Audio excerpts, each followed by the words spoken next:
We're Josiah and Lauda, and we exchanged traditional comforts for a life filled with adventure, peace, and freedom when we moved into our van Paz in June of 2021. This lifestyle woke us up from the daydream the system had us in. It's another beautiful sunrise in La Ribera here in Baja, Mexico. Been traveling in Baja for over a month now and been on the road in my van for almost a year. And I think back to the decision to move into my van, to become a nomad. It was over 2 years ago. I was working at a law firm, a suit and tie every day, working tons of hours, and I took off a couple weeks to go to Nepal. I climbed up to Mount Everest base camp, and during those couple weeks of being in nature, being alone, being with myself, I realized that I wanted to quit my job, I wanted to travel, and I wanted to donate a kidney.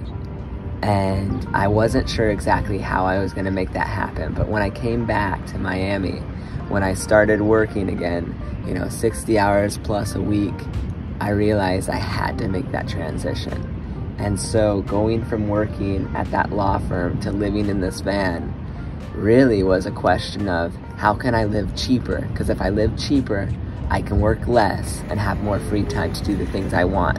And van life made a lot of sense.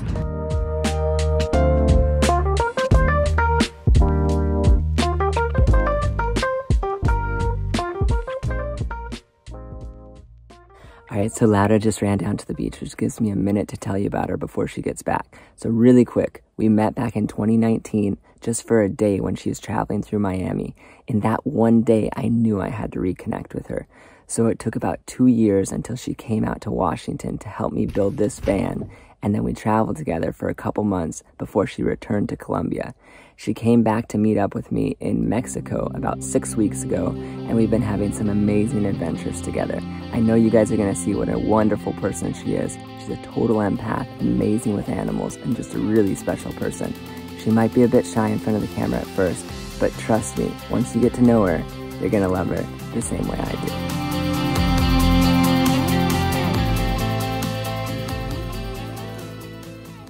Thinking about the moment I told my friends and most of the people that I know that I was living on the road in a van traveling around the States, and they were telling me that I was crazy, that was a crazy idea.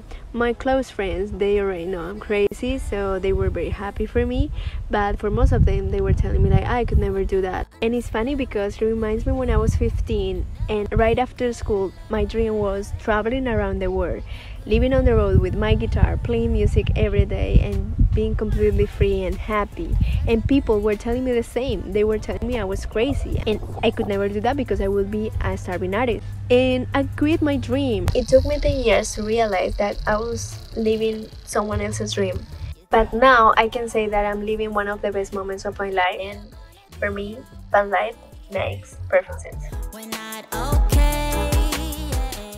We're making breakfast here in the van. I'm making arepas, which is a very common dish in Colombia. There's a big dispute about whether they're from Colombia or Venezuela, but Laura's from Colombia. She taught me how to make them, and making arepas is probably a prerequisite to traveling with her because we eat them a lot. If you're ever trying to learn how to make an arepa, the secret is you have to make them with lots of love.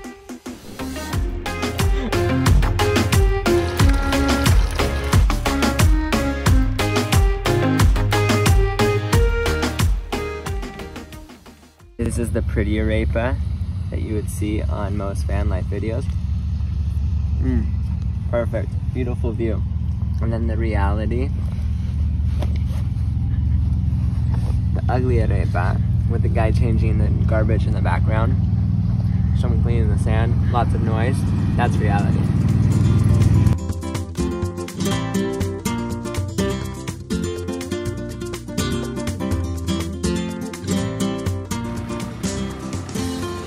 Our last day in Playa La Ribera, we met Hector and his team of workers that maintain the beach.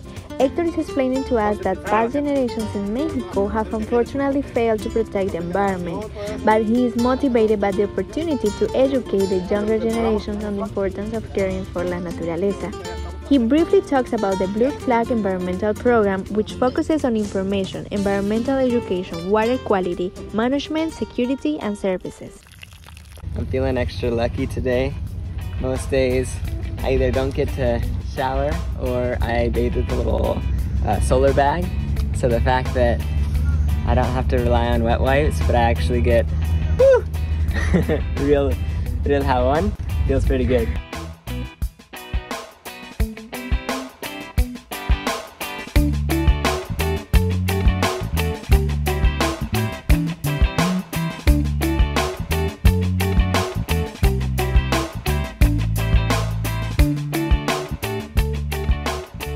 Join us next time for a conversation with a family of 4 that turned a 2-week vacation into living the last 2 years on the road.